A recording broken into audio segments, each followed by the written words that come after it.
こんにちは。シラの日本語ポッドキャストへ来てくださりありがとうございます。シラです。皆さんの国は最近はどのような天気ですか？暑いですか？寒いですか？それとも雨が多かったりだとか、逆に雨が全然降らない日が多いとか、どうですかね？日本では6月になるとだんだんと夏に向かって暑くなってくるのですが、それと加えて梅雨という雨がたくさん降る時期になります。こんなにたくさん雨が降る梅雨と時期と言われるのがこの6月になるのですが、日本ではこの6月というと結婚式を思い浮かべる人が多いんじゃないかなと思います。なので今日は日本の結婚式についてお話ししていきたいと思います。ぜひリラックスしながら今日もゆっくりと最後まで聞いてくださると嬉しいです。今日もよろしくお願いします。シラの日本語ポッドキャスト。はい。ということで今日は日本の結婚式についてお話ししていきたいと思うのですが、結婚式はだいたいどの国も同じ流れでやるんじゃないかなというふうに思っていたんですけれども、私が他の国の方と結婚式についてお話しする機会があったのですが、その時に国によって結婚式文化とか決まりとか流れとか全然違うんだなということを知ってとても驚いたんですね。なので皆さんにとっても日本の結婚式はちょっと独特で不思議だなと思うところがもしかしたらたくさんあるんじゃないかなと思います。なので今日は日本の結婚式の流れとご祝儀文化というものと服装やあとは結婚式にかかるお金についてや日本人の結婚観などについてもお話ししていきたいなと思います。日本人はこのジューンブライドといって6月に結婚式をすると幸せになれるというイメージがあります。なので6月といえば結婚式と思い浮かべる方もいるんじゃないかなと思うのですが、さっきもお話ししたみたいに日本の6月って暑くなるだけじゃなくて雨もたくさん多い時期でジメジメしているんですよね。なのでなんでこんな時に結婚式なんだろう。どうせ結婚式をするなら晴れているお天気がとってもいい日に結婚式をするのがもっともっといいんじゃないかなと個人的には思うのですが、このジューンブライドという言葉自体がとってもロマンチックで結婚式にも向いている時期なんじゃないかなとも思います。結婚式の流れについてお話ししていこうかなと思うのですが、日本の結婚式はこの進行、流れですね、がとってもしっかりしているんですね。まずはじめに結婚式をして、その後に披露宴というものがあることが多いです。結婚式で結婚を誓った後に披露宴ではお食事をしたりスピーチをしたりみんなでお祝いするパーティーという感じですかね。しかもこの日本の結婚式って本当にスケジュールが細かいんですね。例えば、新婦新郎の入場。新婦新郎というのは、旦那さんとお嫁さんですね。の入場が最初にあって、みんなで乾杯と言ってお酒を片手に乾杯をします。その後にお食事、コース料理のことが多いかなと思うのですが、時々ビュッフェもあるんですけど、お食事がスタートして、一番新郎新婦の仲がいい人とかだったり、会社の先輩だったりがスピーチというものをします。今日は結婚おめでとうございますと言って、お手紙みたいなものを新郎新婦とここに集まっている皆さんに宛てたお手紙のようなものを読むスピーチをします。そしてケーキ入刀といって、新郎新婦が初めての共同作業ということで、一緒にケーキを切るケーキ入刀というものが結婚式の醍醐味とされていることもあります。そして日本の結婚式では両親、一番は両親ですねとか、おばあちゃんおじいちゃんに向けて手紙を読む人が結構多いです。旦那さんも読んだりすることもあるのですが、お嫁さん、新婦側が特にお手紙を読むことが多いです。こういうふうに全部時間が決まって、だいたいこういう流れにするよというのが細かく決められているんですが、皆さんどうですか？海外だともっともっと自由にする国もあるんじゃないかなと思います。先ほどお話ししたように、新婦、お嫁さんがお手紙を読むシーンがあるのが結構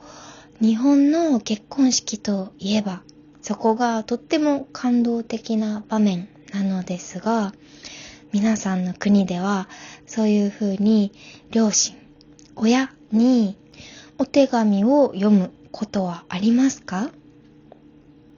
また、はじめに結婚式をして結婚をみんなに誓う場面があるとお話ししたのですが、海外の方が聞くともしかしたら驚かれるんじゃないかなと思うのが、日本人はキリスト教じゃない人がとっても多いのに、教会風の結婚式をすることが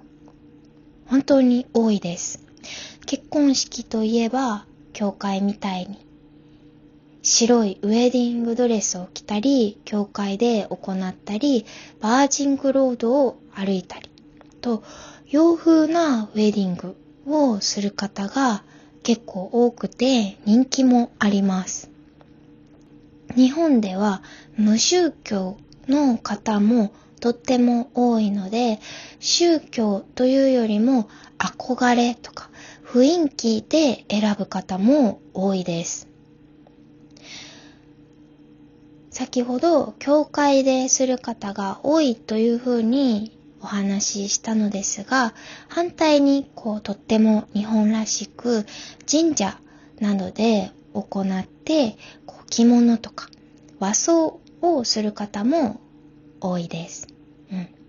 でもどちらが多いかというと、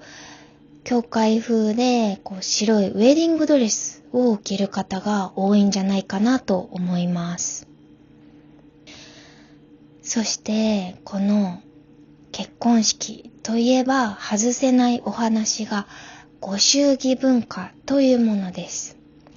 皆さんがもし日本で日本人の結婚式に行くとなると、このご祝儀は絶対に調べることになるかなと思うので、今日お話ししておきたいなと思うのですが、ご祝儀というのは簡単に言えばお金のことなのですが、プレゼントですね。結婚おめでとうございますという気持ちを表すプレゼントなのですが、日本では物ではなく現金で渡すことが多いです。そしてどれぐらいの金額を渡すのかなのですが、基本的にはお友達の結婚式となると3万円から渡すことが多いです。3万円が一般的ではありますが、もっともっと仲がいい親友となると5万円とか、家族になると7万円とか、もっとたくさん渡す人もたくさんいます。ですが、この時に注意しなければいけないのが、2で割れる数字ではダメということです。これから新郎新婦、夫婦が一つになって生活をしていくということになるので、二つに分けれる金額はダメという考え方があります。なので、2万円とか4万円とか、簡単に2で割れない数字の金額を渡すことが多いです。なので、少なくても3万円からスタートするということになっています。その他にも、お金を渡すときは、新札ですね。新しいお金を用意しなくてはいけないだとか、ただの封筒とかではなくて、きちんと専用の袋ですね。ご祝儀用の袋というものがあるので、それを買いに行かなくてはいけません。ですが、100均などにもこのご祝儀袋自体は売っているので、簡単に手に入るかなとは思います。他にも本当はたくさん細かいマナーがあるのですが、これは正直日本人も結婚式に行くまではわからない人が多いです。私も初めて友達の結婚式に大人になってから行くことがあったのですが、その時に結婚式のマナーについて周りの大人にも聞いてみたりだとか、ネットでたくさん調べてみました。日本人でもわからない人がいるというのは結構意外な事実かなと思います。そしてご祝儀の次にこれもとっても大事になってくるのが結婚式の時の服装です。日本ではこの服装にも一応ルールがあるんですね。一番初めに気をつけなくてはいけないことは、女性の場合、あなたが女性であるとします。その時に綺麗だなと思っても白っぽい服装ですね。白のドレスは着ない方がいいです。理由はこの花嫁さんが白いドレスを着ることが多いからですね。同じ色で被ってしまうのはあんまりいいとされていません。なので白いドレスは避けた方がいいかなと思います。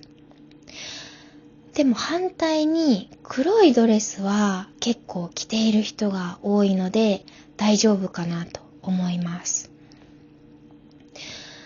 黒いドレスはお葬式みたいと思う方ももちろんいるかなと思うのと、実際に日本ではお葬式の時は黒い服を着ることが多いのですが、日本ではフォーマルなイメージもあるので、黒のドレスは結構大丈夫かなと思います。男性はスーツを着ている方が多いかなと思います。カジュアルな格好はあまり良くないとされているので、スーツを選ぶのが無難かなと思います。そうですね。日本の結婚式はカジュアルなパーティーとかおめでとうとお伝えすればいいだけなのではないかなと私も思うのですが、きっちりとした雰囲気があります。先ほどご祝儀についてお話ししたのですが、結婚式にかかるお金についても少しお話ししたいと思います。日本の結婚式は本当にお金がかかります。もちろんその人によってもかかる費用っていうのはだいぶ個人差があるかなと思うのですが、結婚式をする側も結婚式に行く側、参加する側もご祝儀とか服装だったり髪型だったりとかなりお金がかかります。結婚式は数百万円かかることも全然あるんですね。それぐらいたくさんお金がかかるので、ご祝儀もちょっとお金が高くなるのかなとも思います。結婚式をする人もそれぐらい数百万円とお金がかかるので、とっても大変なのですが、参加する側、結婚式に行く側、呼ばれている人もご祝儀だったりとかヘアセットも美容室でお願いしてもらう方結構多いんですね。なのでご祝儀とヘアセット代とかお洋服、ドレス代ですね。あとは交通費など結構お金がかかります。あと日本では結婚式ラッシュといって25歳ぐらいだったりとか30歳ぐらいとかみんなが結婚をする時期というのが結構あったりするんですね。皆さんの国ではどうですか？日本では30歳ぐらいになるとみんなが結婚したいと思う時期が30歳ぐらいとか、もう少し早かったら25歳ぐらいとか、結構同じ時期、同じ年で結婚したいと思う人が多いんですね。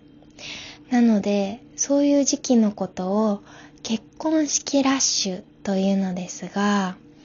結婚をしたら結婚式をする方もとっても多くて、なのでそういう時期になるとこの結婚式ラッシュの時期になると結婚式にたくさん参加する行く側の人からすると出費ですね。お金を使わなくてはいけないことがたくさん増える時期になります。そして日本人の結婚観についても少しお話ししたいなと思うのですが、日本人が結婚についてどのように考えているかですね。昔は結婚するのが当たり前で、子供がいる、子供を産むのが普通みたいな空気がとっても強かったかなと思います。ですが最近は結婚しない人が増えてきたり、一人が好きな人が増えてきたりとか、事実婚といって戸籍上では結婚していないけれども結婚しているみたいに一緒に住んだりとか、そういう風にする方もいたり、結婚はするけど子供はいない、将来子供は考えていないという人も結構増えてきているかなと思います。特に若い世代の方々は自分らしい人生とかこういう風にするのが普通というよりも自分らしさみたいなものを大切にしている人が結婚だけではなくても人生において自分らしさみたいなものを大切にする方が多くなってきているかなと思います。はい。ということで、今日は日本の結婚式についてお話ししてみました。いかがだったでしょうか？もしかしたら結婚式、服装とかご祝儀とかお金とか結婚観とか自分と全然違うなと思った方ももしかしたらいるんじゃないかなと思うのですが、私はこの今までお話ししてきたことが逆に普通と思って今まで日本人として生きてきたので、他の国の方々の普通と言われていることがとっても気になります。ぜひぜひコメント欄で教えていただけたらなと思います。このポッドキャストではこれからも自然な日本語で日常的なことや日本の文化についてお話ししていきたいと思います。ぜひぜひチャンネル登録をして次回以降もたくさん聞いてもらえると嬉しいです。チャンネル登録の方よろしくお願いします。そして Spotify からも聞いていただくことができます。チャンネルの概要欄もぜひ見てみてもらえたらなと思います。今日も最後まで聞いてくださった方、本当にお疲れ様でした。では次回のポッドキャストでまたお会いしましょう。ありがとうございました。シロでした。